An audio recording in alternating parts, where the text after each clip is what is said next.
And Andre, on the last play of the game, scored from one side of the end zone to the other. You gonna call it right in if he catches it? Yeah.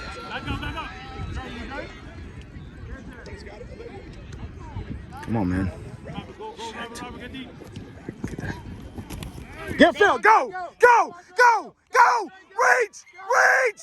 Reach! Nice job.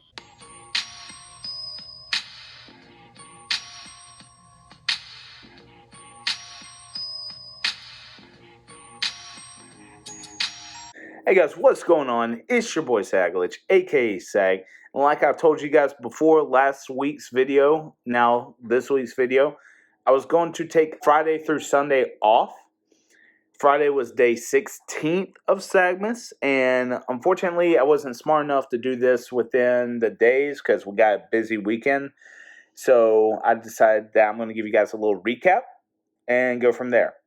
Thank goodness I didn't do the daily wrap up because your boy was in pajamas. Friday was PJ day. It was the last day of the quarter 2 or semester 1 of school. And so we wrapped it up with PJ day. I was wearing the brand new pajamas for this year. It had Santas and ho-ho-hos on it. It was top and bottom. And we, just like on Thursday, on Friday we had a faculty versus student volleyball game. And on Friday, I was kind of feeling a little bit of issues in my knee because of gout or whatever it is. Unsure really how it happened. I'm guessing there was like something that I ate that I wasn't sure of that had purines, but it did. I don't really know. It could have been not drinking enough water, being a little bit dehydrated. But again, unsure how it happened. It just happened. And it's not to the point where I can't walk, but it was hurting a good bit. But regardless, your boy toughed it out.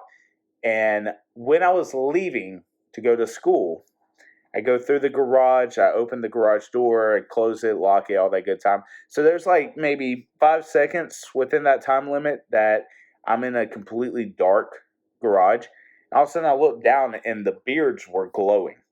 And so to make time go by a little bit quicker during the volleyball games and to give these kids a little bit less time to get in trouble, we decided to do introductions for both the girls team who won the county. We wanted to celebrate them, the boys team, and the teachers. And so we did, like, I didn't realize at what degree they were going to do the introduction. We had our own warm-up song. We ran out, took pictures. No, I didn't get them, thank goodness. But we were in a tunnel. All of a sudden we see strobe lights, a fog machine, and it was kind of dark, a little scary for a second. All of a sudden you see me just glowing. I was like, oh, snap. That was kind of fun. Got hit in the face with a volleyball. It wasn't intentional, I don't think.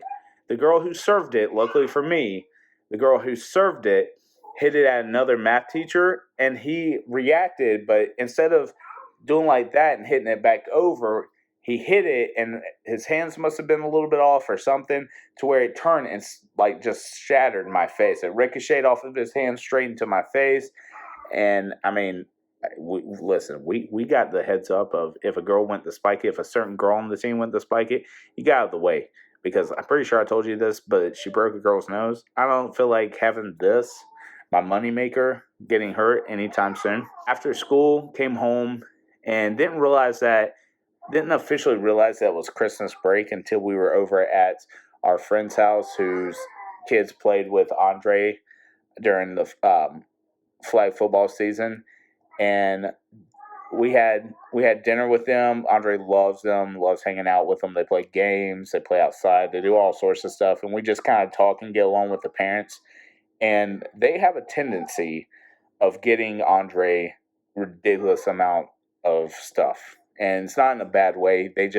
They show their love by gifting things, and they showed their appreciation towards us. And this time for Christmas, they got Andre a CeeDee Lamb shirt jersey. It's not necessarily an NFL jersey, but it's the shirt with the Cowboys, the 88, and CeeDee Lamb on the back. And they also got him a matching chain for the Cowboys. So it was actually really nice. I can't wait to show that off. But we didn't take a picture. But we just wanted to make sure he tried it on. So super excited about that. I know he loves it, and he really appreciates it. Saturday, we had a football tournament in Land O'Lakes. It actually was the same place that the last tournament took place. This time it was under the Tampa Bay Buccaneers sponsorship. It was an NFL flag sponsored game. So I guess I'm unsure about this, but I guess with NFL flag, if a team sponsors it, you have to wear their jerseys.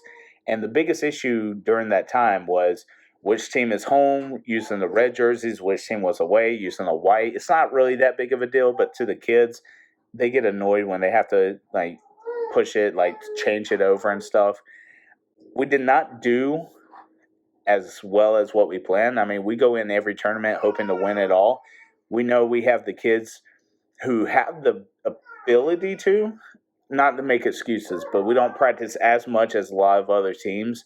Number one. Number two, we need kids who are you want football-minded players. Football-minded players means they do their best.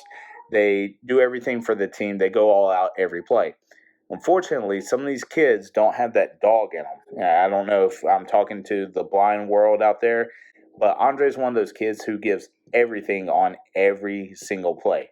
And while he does make mistakes, he makes those mistakes 100 miles an hour. And he takes losing personal. He's not a sore loser by any means, but he takes it personal. He believes that he should be able to carry his entire team on the back. And sometimes he's able to. Sometimes other people step up when they need to. But unfortunately, we ended with a 1-2 record. And there was a kid out there that we played in that first game. Listen, I'm all about being fair. I'm all about not questioning things. But when this kid at 10 years old is 6'2" and like a solid build, I have to question. I have to question if he's 10. Pass. Kaysen. Come on, man. He did kind of dominate that game against us, but the issue is that he presented, because he was over 6 foot, is that we couldn't get the ball over him. We have a quarterback who has actually a really good arm. He's able to read defenses, but he could not get the ball quite over him enough. We couldn't get that release quite enough because of his height to get these deep balls that we try to implement. We hit them short. We have a couple of gadget plays, but in reality, if you don't run your routes good, you're not going to win a game. The second game, we came out. We actually played really hard. We gave up a late touchdown, and Andre on the last play of the game scored from one side of the end zone to the other. You gonna call it right in if he catches it? Yeah.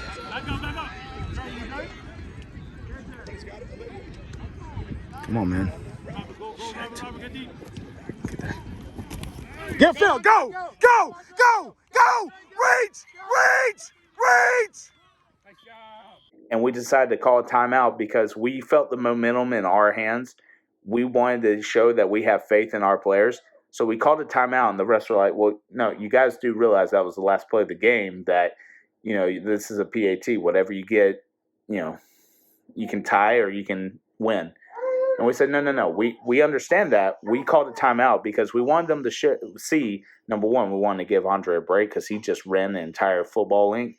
But number two, we wanted them to see that they had the momentum and we put our trust in them. We believed that they could have made it. Just so happens that the pass was just a little bit off. It's okay. So we were at the time 0-2. Came out, had a very smooth game 3. And it was funny because right before halftime, Andre was seeing what they were playing. They were playing man on the corners. And, with kids, certain kids can play man, certain kids can't. And Andre looks over at the sideline and goes, hey, what about play 17?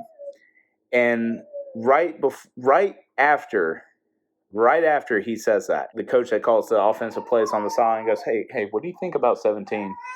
And then he realized that Andre said something. And he was like, wait, what did he just say? Did he just say 17 as well? And we just both chuckled. And 17, if you guys don't know, is we have basically a bunch formation in the middle. We have a center, 2 wide receivers. This is a 5-on-5. We have the center, 2 wide receivers, like really close, the quarterback in shotgun, and the X wide receiver. Now we have this X wide receiver running a fly or a fade, whatever you want to call it. This guy right here, the center, runs a stop route. The left receiver runs an out route, and then the right receiver, who's still bunched, runs an out and up. So he sits there and he runs that out route. And right when he hits that break on the out route, the corner sees it, and our quarterback gives a little shimmy, a little fake to him. And that corner undertook that route to try to cut it off, get that pick six. And right when he did, Andre just takes off down the field. And our quarterback loads up, bombs it, and it's a little bit of a duck, so it's a little bit underthrown, but Andre's good enough receiver and good enough to where he wants the ball every time, that he went up and high pointed that ball, receiver on his back, grabbed it, turned, and got into the end zone for a touchdown. Shimmy it. Go. Yes, sir. Go.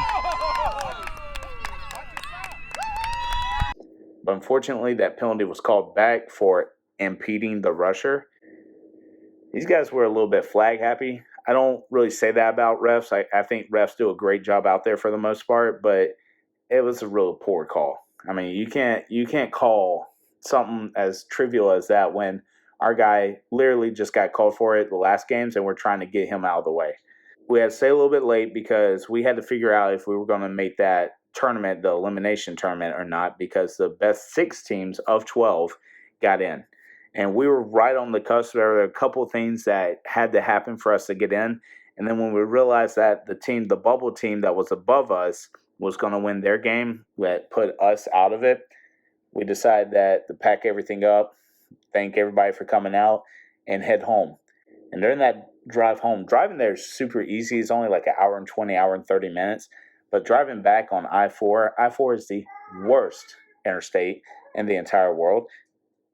For 10 miles, in order for me to get to exit 60, from 50 to 60, it took over an hour to get to. People just don't know how to drive. I don't know if it's just the state of Florida or if it's just people in general, but I got in a lane. I decided to take my time there because I knew where I needed to be. People just coming in, cutting you off, cutting around you, people driving on the shoulder to get around you. I mean, I get it. If you're in a hurry or if there's an emergency, that's one thing. But, like, if you're just being an a-hole and you don't want to wait, you obviously never learned the lesson when you were in kindergarten that you wait your turn. Some people believe that they are better than others, and I don't believe that. I don't think about that. I don't care how rich you are, how poor you are. I don't care if you're the best of the best or the worst of the worst. If you're in line to get something, you respect people around you. You have enough respect for yourself to show others that respect, and you allow them to get to where they need to get. Lastly, on Sunday, day 18 of SAGMAS, my wife's best friend drove up. We actually had she decided to get some Christmas wrapping paper that my wife ordered from the Target that was here was unavailable. And so she decided to pick it up to be nice, but give her an excuse to come up to see us. We decided to go out for lunch, and we spent a couple hours out just talking, catching up, having a good time, just hanging out. Actually took some very cute photos. Gave the little one and Andre their presents for Christmas. I think they gave Andre a train set, a Lego train, and a Target gift card, which was, and a yo-yo that he's been playing with all night. And they gave the little one a toy that we have like 3 of now, which we're not complaining. We have one for downstairs, we have one from upstairs, and we're actually going to be re-gifting one for someone else that we know who's actually having a child. So we have 3, and we have 2 here, and my wife's mom, my mother-in-law, decided to take one over to her house when she watches the little one. And it is actually to the point where it is cold. I know it doesn't look it. We actually have the windows up in the living room and in the bedroom. Usually this state is way too cold to be able to do that in, and we've been loving the cold air. I just got to wear jeans and a sweater today. It's nice. But when I go to my parents in South Carolina, we just read that low tonight was going to be 29 degrees, and the high was like 45 or something. make it look low as 17. Yeah, but when we go up there, which would be around Christmas time, the low's going to be in the teens and the high's going to be like 32. And you might see a frozen sag on the side of the road by the time we get up there, because I am not built for that kind of weather anymore. But with that being said, guys, I hope you liked the little highlights that we gave you. Hope you liked the recap. I'm sorry that I didn't do it day by day, but just get busy. And tomorrow we have someone coming to see the little one, make sure everything's right and tight at this house. So going to make sure that everything's nice and clean in the morning so when they get here. But I hope you guys are having a great day, great week, great month, a great year. If you guys are students or teachers that are watching this, I hope you guys are having a great holiday break. You earned it. And I'll catch you guys on tomorrow's SAGMAS, day 19. Peace.